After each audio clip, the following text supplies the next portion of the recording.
Hello dear students, आज जो paper हुआ class 10th term 2 examination SST का, वो काफ़ी ज़्यादा सिंपल था। जब पेपर हमारे सामने आया तो मेरे लिए तो अनएक्सपेक्टेड सा था। क्यों? क्योंकि इतना कभी सोचा नहीं था इतना सिंपल पेपर भी हो सकता है क्या, बट हुआ है। ऑलरेडी आपने जितने भी अभी तक पेपर दिए हैं वो सारे ही काफ़ी सिंपल थे, ये पेपर भी उसी की तरीके से था। तो काफ़ी सिंपल था पेपर। तो डिस्कशन कर लेते हैं क्या क्या हुआ इस पेपर में। तो सबसे पहले ये वाली चीज़ थोड़ा अच्छे से गौर करें, फोकस करें। जो जनरल इंस्ट्रक्शंस आते हैं जिस पे हम कभी गौर नहीं करते उसको गौर करना चाहिए, क्योंकि इसमें बहुत सारी चीज़ें छुपी हुई होती हैं। इसने कहा कि section A B C D और ई होगा, हमें पता था ऑलरेडी। 1 से 5 क्वेश्चन होंगे वेरी शॉर्ट के, 6 से 8 होंगे शॉर्ट के, 9 और 10 होगा आपके लॉन्ग, 11 और 12 होगा आपके केस स्टडी, और 13 नंबर का क्वेश्चन होगा मैप का।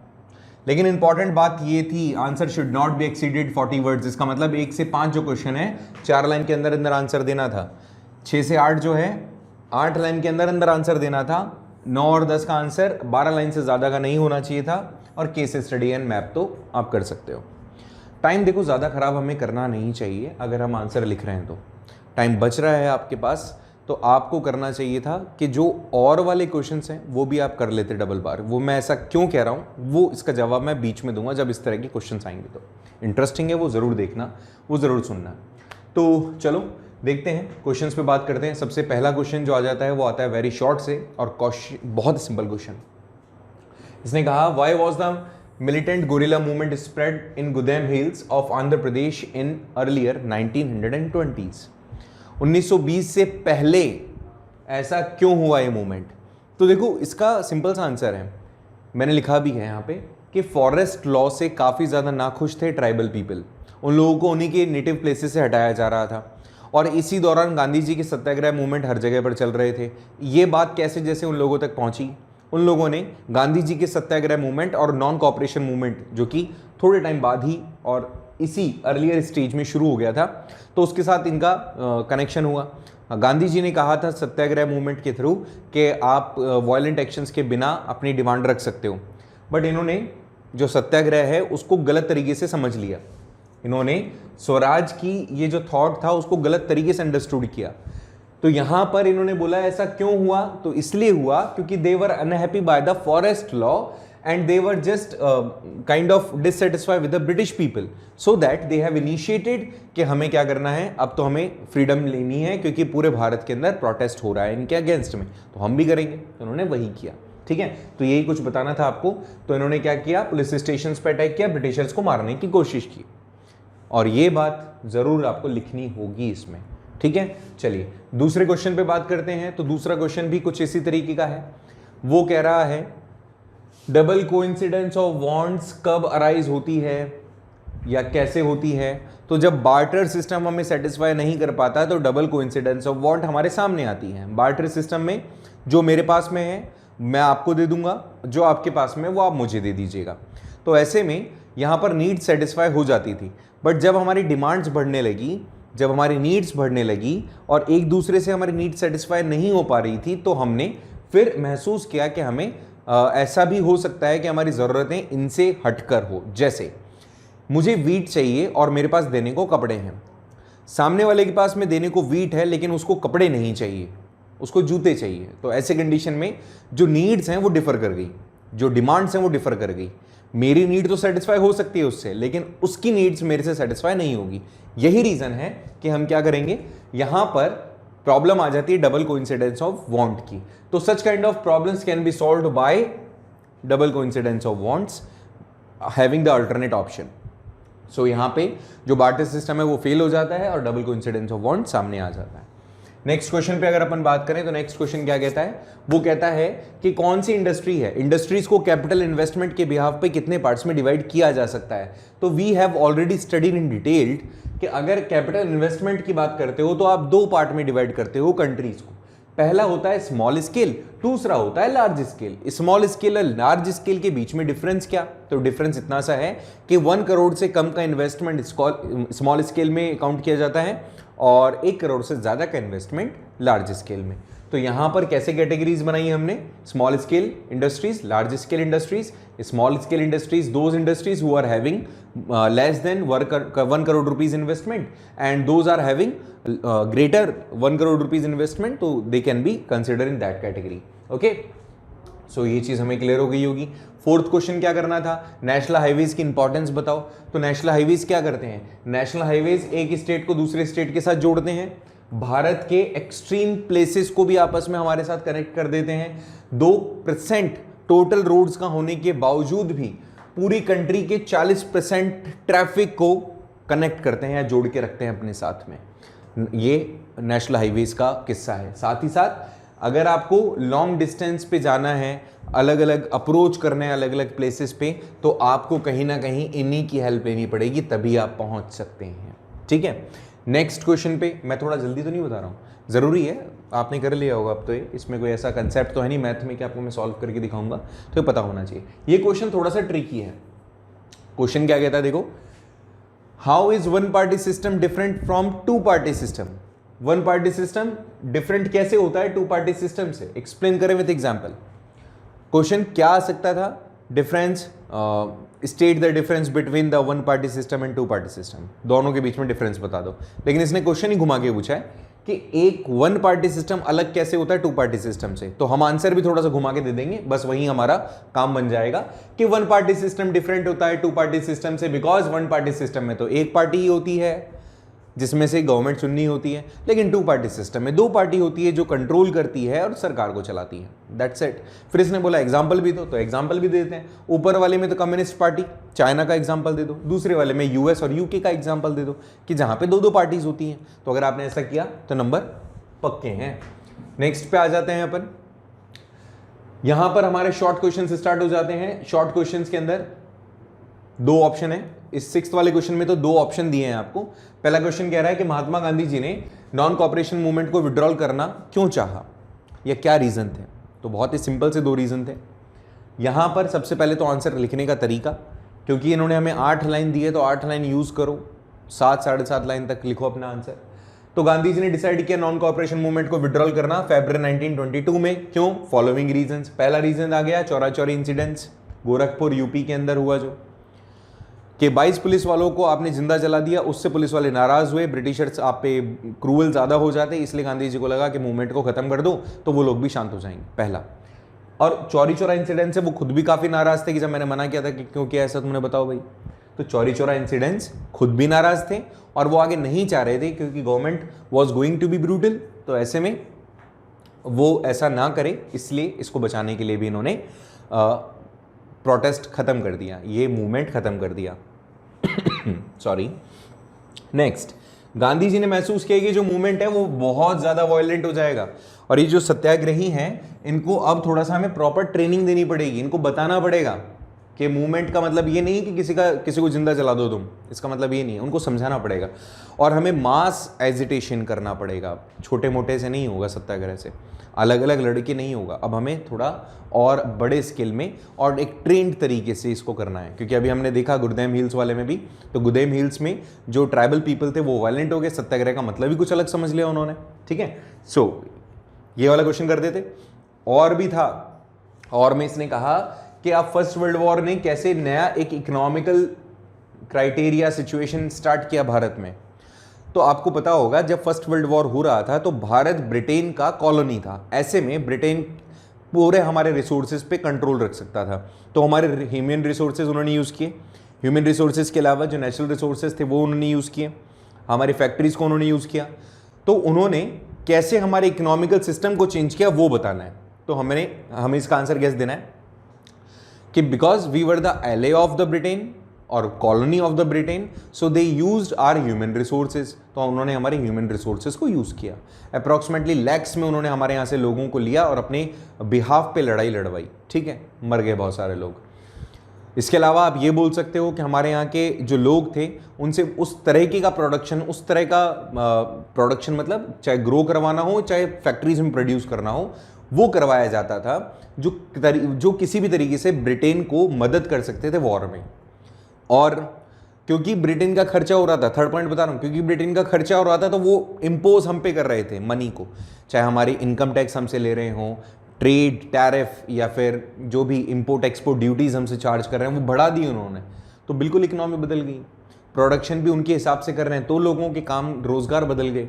ठीक है, साथ ही साथ एक लास्ट पॉइंट और होगा कि इन्होंने सोल्जर सप्लाई किए, रूरल एरिया से जबरदस्ती पकड़ पकड़ के लोगों को लेकर आते थे, तो वहां पर economical situation and social situation बदल गई, लोगों को जबरदस्ती इन्वॉल्व कर रहे हो आप, तो ये चीजें यहां हुई, तो इस तरह से आंसर आप इसका दे सकते थे। अच्छा, मैं जो चीज समझाना चाह रहा था वो समझना, जो भी एग्जामिनर्स हैं, जो भी आपकी कॉपी चेक कर रहे हैं, आपके आंसर शीट्स को चेक कर रहे हैं, उन्हें एक इंस्ट्रक्शन मिला है, ये थोड़ा सा इंपॉर्टेंट है आप लोगों के लिए। मुझे आज ही पता चला कि उनको ये कहा गया है कि अगर किसी बच्चे ने दोनों क्वेश्चन लिख दिए हैं, क्योंकि टाइम बहुत रहता है एक्स्ट्रा आपके पास में, तो बहुत सारे बच्चे होशियार होते हैं तो आंसर दोनों लिख देते हैं, तो अगर किसी बच्चे ने 2 आंसर लिखे हैं, नंबर मिलना है एक का ही, तो नंबर किस में दिया जाएगा, तो उनको इंस्ट्रक्ट किया गया है कि अगर कभी ऐसा होता है तो आप क्वेश्चन वो चेक करेंगे जिसने बच्चे ने जो आंसर ज्यादा अच्छा लिखा होगा। मतलब इन शॉर्ट, अगर आपने ये ए और बी लिखा, इन दोनों के आंसर आपने लिख दिए, तो जो कॉपी चेक करने वाला है ना, वो दोनों क्वेश्चन चेक करेगा, जो आंसर उसको ज्यादा अच्छा लगेगा ना, उसमें वो आपको नंबर देगा। तो ये एक पॉजिटिव फैक्टर था, ये मुझे आज पता चला, तो मुझे लगा कि आपके साथ शेयर मुझे करना चाहिए। तो ये इंस्ट्रक्शंस हैं, अगर आपने दोनों आंसर लिखे हैं तो बल्ले बल्ले हैं, पूरे में से पूरे नंबर आएंगे। नेक्स्ट 7th क्वेश्चन क्या कहता है कि डेमोक्रेटिक गवर्नमेंट ट्रांसपेरेंट होती है, लेजिटिमेट होती है, जस्टिफाई करें इस स्टेटमेंट को। बहुत सिंपल, तुम जानते हो कि डेमोक्रेटिक जो गवर्नमेंट होती है वो बहुत बहुत बहुत लॉयल होती है, रेस्पॉन्सिबल होती है, आंसरेबल होती है, इसके अलावा लेजिटिमेट होती है और ट्रांसपेरेंट होती है। कैसे होती है? क्योंकि उसके अंदर लोगों के पास में राइट टू चूज, मतलब सैफ्रेज होता है, राइट टू वोट के थ्रू अपनी गवर्नमेंट को चूज करते हैं। वो गवर्नमेंट जो चूज की गई है वो फिर डिसीजन मेकिंग के अंदर उन लोगों को इन्वॉल्व करती है, जो पॉलिसीज बनती है वो पॉलिसीज उनके बेनिफिट के लिए बनती है। डेमोक्रेटिक गवर्नमेंट लोगों को, सिटीजन्स को एक ऐसा मैकेनिज्म देती है कि अगर काम नहीं कर रहे हैं तो 5 साल बाद निकाल देना हमें। अगर हम जो पॉलिटिकल पार्टीज में आने के बाद, पावर में आने के बाद में हमने जो पॉलिसीज बनाई, इस उससे आप अगर नाराज हैं तो आपके पास में मौका होगा कि आप विद इन द टाइम भी, 5 साल के अंदर भी आप अपोजिशन के थ्रू गवर्नमेंट को हटवा सकते हैं। उस मोशन का नाम क्या होगा? जैसे एक क्वेश्चन मैं एक्स्ट्रा ऐसे ही पूछ लेता हूँ, एनटीएससी से रिलेटेड भी है। अगर हमें गवर्नमेंट को उसके रूलिंग टाइम ड्यूरेशन के अंदर ही हटाना है तो कौन सा मोशन लेकर आया जाएगा, कौन सा लॉ कहेगा, क्या कहेगा? तो नो कॉन्फिडेंस मोशन होता है वो, जिसके बिहाफ पे हम चल रही गवर्नमेंट को हटाते हैं। ठीक है, तो यहां पर अपोजिशन क्वेश्चन कर सकता है गवर्नमेंट से, ये बात भी अच्छी है कि आपने जिन लोगों को चुना, अगर उनकी सरकार नहीं बनी तो अपोजिशन का रोल प्ले करेंगे। तो अपोजिशन के पास में राइट दिया गया है कि पार्लियामेंट में बैठ के क्वेश्चन आंसर सेशन के अंदर वो लोग सरकार से जवाबदेही ले सकते हैं कि आपको हमने ये टास्क दिया था, आपने इसको कंप्लीट क्यों नहीं किया, या ये पॉलिसी लोगों के वेलफेयर में नहीं है, आपने इसको क्यों एप्लीकेबल की। तो इस तरह से इसका आंसर आपको देना था। 8th नंबर का क्वेश्चन भी बहुत सिंपल, इन्होंने कहा टर्म्स ऑफ क्रेडिट, निहायत सिंपल मासूम सा प्रश्न। इन्होंने कहा कि आप अगर क्रेडिट की बात कर रहे हो, उधार की बात कर रहे हो, तो किन किन चीज़ों को दिमाग में रखोगे? कोई भी 3 चीज़ें बता दो। तो देखो सिंपल सी बात है, उधार लेते हैं तो क्या टर्म होगा आपका? पहला, कितने का उधार ले रहे हो, किस इंटरेस्ट रेट पे ले रहे हो, कितने टाइम के लिए ले रहे हो, क्या गिरवी रख रहे हो, कब लौटाओगे, है ना, यही तो होगा। उनमें से कोई भी 3 उठा दो।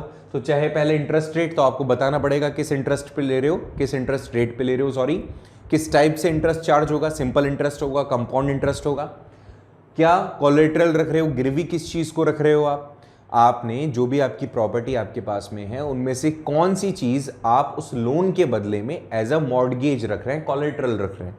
ठीक है, कोलेटरल मतलब जो भी चीज़ आप गिरवी रखते हो एज ए गारंटी। डॉक्यूमेंटेशन, क्या क्या आपसे क्या क्या डॉक्यूमेंटेशन करवाया जाएगा, आपकी क्या क्या चीज़ें लेंगे। अगर फॉर्मल सेक्टर से ले रहे हैं तो डॉक्यूमेंटेशन ज़्यादा होता है, इनफॉर्मल से ले रहे हैं तो डॉक्यूमेंटेशन कम होता है। कितने दिन में आप लोन रीपे कर देंगे, किस तरीके से करेंगे, आपको ये भी बताना पड़ता है। तो these were the terms of credit. इसके बाद में लॉन्ग टाइप ऑफ क्वेश्चन आ गए, कहा 120 वर्ड्स में आंसर दे दो, मतलब 12 लाइन ज़्यादा से ज़्यादा। चलो भाई, हम तो 10 लाइन में दे देंगे। ये क्वेश्चन थोड़ा सा ट्रिकी है। क्यों ट्रिकी है? इसने बोला कि 5 चैलेंज बताओ जो पॉलिटिकल पार्टीज फेस करती है। क्वेश्चन नंबर 9 कहता है। क्वेश्चन नंबर 9 के अंदर 2 ऑप्शन, ऑप्शन ए का आंसर थोड़ा सा ट्रिकी, क्योंकि आपकी बुक के अंदर भी 4 चैलेंज दिए हुए, मेजर 4 चैलेंज दिए हुए हैं। आपको हमने जो पढ़ाया वो भी 4 चैलेंज के साथ ही पढ़ाया, लेकिन जब हमने एक्सप्लेन किया तो उसमें बहुत सारी चीज़ें उसमें बताई, और इवन हर एक ऑप्शन से आप 5वां, 6ठा, 7वां, 8वां, 9वां, 10वां चैलेंज भी बना सकते हैं। सबसे पहले 4 की बात करते हैं जो आपकी बुक में। सबसे पहले दिया लैक ऑफ इंटरनल डेमोक्रेसी, कि जो भी पॉलिटिकल पार्टीज होती हैं उसमें जो बड़े चेहरे होते हैं जिनके पास ओहदा होता है, केवल उन्हीं की बात मानी जाती है। जैसे लीडर होता है, फिर एक्टिव मेंबर्स होते हैं, फॉलोअर्स ज़्यादा नहीं होते। तो इसमें जो लीडर पहली कैटेगरी है ना, those are having the actual power. तो ये चीज़ इंटरनल डेमोक्रेसी वहाँ नहीं होती। जैसे डेमोक्रेसी कहती है सभी को राइट्स मिलने चाहिए, सभी एक जैसे हैं, सभी इक्वल होते हैं, सभी को अपॉर्चुनिटी मिलनी चाहिए, वहाँ ऐसा नहीं होता। दूसरा, डायनेस्टिक सक्सेशन, जब एक पॉलिटिकल पार्टी ग्रुप में पावर में आ जाती है, डायनेस्टीज अपनी बना लेती है, तो सक्सेशन जो होता है वो उसी पर्सन के फैमिली मेंबर के थ्रू होता है। किसने उसको सक्सीड किया? जैसे राजीव गांधी जी के बाद में सोनिया गांधी, सोनिया गांधी जी के बाद में आपके राहुल गांधी जी। तो डायनेस्टिक सक्सेशंस, नेहरू जी, इंदिरा गांधी जी, उसके बाद में राजीव गांधी जी, सोनिया गांधी जी, उसके बाद में राहुल गांधी जी, अब प्रियंका गांधी जी भी उसमें आ गए। तो ऐसे में ये डायनेस्टिक सक्सेशंस, ये एक बड़ी प्रॉब्लम है, चैलेंज है ये। मनी एंड मसल पावर, हम जानते हैं कि कोई भी पॉलिटिकल पार्टी जीतती है तो 2 तरीके से जीतती है, या तो मनी के बिहाफ पे या मसल पावर के बिहाफ पे। तो मनी और मसल पावर ये बड़े प्रॉब्लम हैं, चैलेंज है सबसे बड़ा, कि अगर आपके पास में पैसा है तो पैसे के दम पे आप पॉलिटिकल पार्टीज खड़ी कर सकते हैं, साथ ही उसके अंदर पावर में आ सकते हैं। मसल पावर के बिहाफ पे भी डरा करके, धमका करके वोट ले सकते हो, वो भी प्रॉब्लम है। एक मीनिंगफुल चॉइस नहीं होती। कुछ लोग हैं जो अच्छा काम कर रहे हैं, बट क्योंकि उनको पॉलिटिकल पार्टीज़ में मतलब उतना उनके पास में पावर नहीं है, मसल पावर नहीं है, मनी पावर भी नहीं है, ऐसे में वो पॉलिटिकल पार्टी नहीं बना पाते, और जो काम अच्छा कर सकता है वो फिर सरकार में नहीं आ पाता, तो मीनिंगफुल चॉइस नहीं हो पाती। 5th, ये थोड़ा सा नया, ये हमने निकाला फर्स्ट वाले में से, यहाँ ट्रांसपेरेंसी नहीं होती और ओपन सिस्टम नहीं होता, सभी के लिए इक्वल सिस्टम नहीं होता है, ये एक सबसे बड़ा प्रॉब्लम है। 5th चैलेंज हमारे सामने ये आया कि कभी भी ट्रांसपेरेंसी नहीं होती है और ओपन सिस्टम नहीं होता, यहाँ पर चीज़ें हाइड होती हैं, और जो सुप्रीम होते हैं पॉलिटिकल पार्टीज़ में केवल उन्हीं को चीज़ें पता होती हैं। तो अगर आपने 5 लिखे हैं तो मुझे ज़रूर बताइएगा 5वां आपने कौन सा लिखा, कमेंट करके। इसी के अंदर 9th में एक और क्वेश्चन पूछा गया, पॉलिटिकल पार्टी से ही रिलेटेड था। उसने कहा कि पॉलिटिकल पार्टीज कैसे इंपॉर्टेंट रोल प्ले करती है डेमोक्रेटिक कंट्री में, तो बताओ। तो यहाँ पर सिस्टम सा, मतलब सिंपल सा सिस्टम बता दीजिए, सिंपल सा सिस्टम बता दीजिए, पॉलिटिकल पार्टीज आपसे किस तरह से डेमोक्रेसी में परफॉर्म करती हैं। तो क्या करती है वो? सबसे पहले इलेक्शन में पार्टिसिपेट करती है, पॉलिसीज बनाती है, प्रोग्राम्स लेकर आती है, इलेक्शन में लड़ते हैं, लोगों उनको जिता देते हैं, पावर में आ जाते हैं, पावर में आ जाते हैं तो पॉलिसीज बनाते हैं, नहीं आते हैं तो अपोजिशन का रोल प्ले करते हैं, और लास्ट में जो गवर्नमेंट है वो काम करती है वेलफेयर ऑफ सोसाइटी के लिए या फिर लोगों की भलाई के लिए। तो बहुत ही बेसिक सा कंसेप्ट कि पावर में आएंगे, इलेक्शन लड़ेंगे, मतलब इलेक्शन लड़ेंगे, लोगों का जो भी वेलफेयर होगा वो वेलफेयर करेंगे, देखो यहाँ पे वेलफेयर करेंगे, इलेक्शंस में पार्टिसिपेट करके अलग अलग पॉलिसी प्रोग्राम लेकर आएंगे, वोटर्स के सामने चॉइसेस रखेंगे, जीत गए तो लॉ मेकिंग करेंगे, हार गए तो अपोजिशन का रोल प्ले करेंगे, गवर्नमेंट आ जाएंगे, गवर्नमेंट बना लेंगे, अपोजिशन क्वेश्चन पूछेगा, क्रिटिसाइज करेगा अगर सरकार अच्छे से काम नहीं कर रही होगी तो, और लास्ट में एक ऐसा मैकेनिज्म देंगे जिससे कि सोसाइटी का वेलफेयर हो सके। अगर आप इसमें से 5 पॉइंट भी लिख देंगे तो आंसर आपका ठीक हो जाएगा, लेकिन क्योंकि लॉन्ग क्वेश्चन है तो हम 10-12 लाइन तक जा सकते हैं, तो इतना आप लिख देते हैं तो बल्ले बल्ले है, कोई दिक्कत वाली बात ही नहीं है। नेक्स्ट क्वेश्चन, 10th क्वेश्चन कहता है कि central government and state government ने फॉरेन इन्वेस्टमेंट को अट्रैक्ट करने के लिए क्या क्या काम किए, उन और क्या क्या स्टेप्स लिए, उन स्टेप्स को एग्जामिन करो। चलो भाई एग्जामिन करते हैं। सबसे पहले जो सेज है उसको इन्होंने मतलब अडॉप्ट किया, क्या? Special economic zone. क्या होता है इसमें? ऑलरेडी तुम जानते हो कि रिसेंट ईयर्स में जब हमारे यहाँ पे ग्लोबलाइजेशन आ गया, प्राइवेटाइजेशन आ गया, तो लिबरल हमें होना पड़ा। हमने पूरे देश में जो कुछ कानून चल रहा है उस कानून को खत्म कर दिया कुछ जगहों के लिए। वहां पर हमने अट्रैक्शन क्रिएट किया फॉरेन इन्वेस्टमेंट को लेकर के, लोगों को या इंडस्ट्रियल जोन बना दिया, कि भाई तुम यहाँ आओ, आपको टैक्स नहीं देना पड़ेगा, आपको ये रिबेट मिलेगी, हम ये लैंड आपको फ्री दे देंगे। तो इस तरह की अगर कोई ज़रूरत थी, इस तरह की कोई जो एक तरीके का अट्रैक्शन हमने उनको दिया, तो that was special economical zone, जो इकोनॉमिक जोन है जहाँ पे गवर्नमेंट ने इन्वेस्टमेंट को अट्रैक्ट करने के लिए रिबेट दी है, या फिर आप कह सकते हो एक्स्ट्रा प्रिविलेजेस दिए हैं कंपनीज को, तो वो सेटअप हुए। दूसरी चीज़, यहाँ पे वर्ल्ड क्लास फैसिलिटीज जैसे electricity, water, roads, transportation, storage, इसके अलावा recreationals and educational facilities also can be given in such places, दिया भी। ठीक, तो ये सारी हुई। कंपनीज ने प्रोडक्शन यूनिट सेटअप की, उनको टैक्स नहीं पे करना पड़ा 5 ईयर तक। इनिशियली आपको 5 साल तक टैक्स ही नहीं पे करना पड़ेगा अगर कंपनी आपकी नहीं चल रही तो, उठा ले जाना कंपनी को तुम्हारे। ठीक है, तो सोचो कितना अच्छा। आपको लेबर लॉ, वहां पर लेबर लॉ इतना टफ नहीं किया आपने कि लोग लेबर हायर करने में आप डरो। दूसरी चीज, आपने इतना सिंपलेस्ट तरीके से, चीप लेबर मिल रहे हैं वहां पे, आपका मार्केट प्लेस बहुत पास में है, जो भी प्रोडक्शन आप करेंगे तुरंत वो बिकेगा। वो सारी चीजों को देख कर के आपने किया। लेबर लॉ इतना टफ नहीं है, ठीक है, उनको जो राइट्स मिलने चाहिए वो आप दे रहे हो, लेकिन इतना टफ नहीं है कि आप हायर करते हुए डर जाओ। और लेबर्स के वेलफेयर के लिए आपने जो लॉ सेट करने थे वो भी आपने किए हुए हैं। साथ ही साथ यहाँ पे हायरिंग शॉर्ट टाइम पीरियड के लिए आप करते हो, उससे फ़ायदा क्या होता है, आपकी लाइबिलिटी नहीं बनती। ठीक है, तो आप वर्कर्स को हायर करते हो शॉर्ट टाइम पीरियड के लिए, उससे आपकी लाइबिलिटी ज़्यादा नहीं होती और एलिगेशंस आप पे पुट नहीं होते। ठीक है, और एक तरीके की लिबर्टी आपके पास होती है कि अपने काम को बेहतर करने के लिए। और हाँ, फियर भी क्रिएट रहता है, अगर कोई काम अच्छा नहीं करेगा तो उसको हटाया भी जा सकता है। तो ये सारी चीज़ें देखते हुए ये हमने स्टेप्स लिए, सेंट्रल गवर्नमेंट ने, स्टेट गवर्नमेंट ने, फॉरेन इन्वेस्टमेंट को अट्रैक्ट करने के लिए। चाइना बहुत इन मामलों में आगे है हमसे। नेक्स्ट, ग्लोबलाइजेशन का इम्पैक्ट। अरे भाई ये क्वेश्चन तो बताते बताते मतलब क्या बताऊँ, बूढ़े हो गए। देखो भाई, ग्लोबलाइजेशन का इम्पैक्ट क्या हुआ, जब ग्लोबलाइजेशन आया तो कंपटीशन बढ़ा। सिंपल सी बात है, रिसोर्सेज का यूज करना, कंपनीज जो इंडियन कंपनीज थी जो आराम से चल रही थी, अब उनके सामने कंपटीशन आ गया। लोगों के सामने क्या हुआ, ऑब्वियसली लोगों के सामने अब ऑप्शंस आ गए, वाइड रेंज आ गई गुड्स की एंड सर्विसेज की। इसके अलावा हमारी इकोनॉमी को भी ग्रोथ मिला, वो लगातार इंक्रीज हुई। क्यों? क्योंकि अलग अलग कंपनीज यहाँ आती है तो अपने साथ में टेक्नोलॉजी लेकर आती है और फॉरेन इन्वेस्टमेंट लेकर आती है। लोगों को जॉब मिलती है, रोजगार मिलता है, कंज्यूमर्स को ऑप्शंस मिलते हैं, अवेलेबल होता है वाइड वैरायटी ऑफ प्रोडक्ट्स, और ऐसे में कंज्यूमर हमेशा उसके पास में ग्रेट चॉइसेस होती हैं। साथ ही साथ यहाँ पे लिविंग स्टैंडर्ड्स हमारे बढ़ते हैं, नई जॉब्स क्रिएट होती है, साथ ही साथ ये मान के चलना इंफ्रास्ट्रक्चर डेवलप होता है। इसके अलावा टूरिज्म बहुत ज़्यादा बढ़ जाता है, और बताऊं तो आपके पास में फॉरेन करेंसी का जो रिजर्व है वो भी बढ़ जाता है। फॉरेन करेंसी का रिजर्व बढ़ना, इसका मतलब आपकी कंडीशन में सुधार ग्लोबल लेवल पे।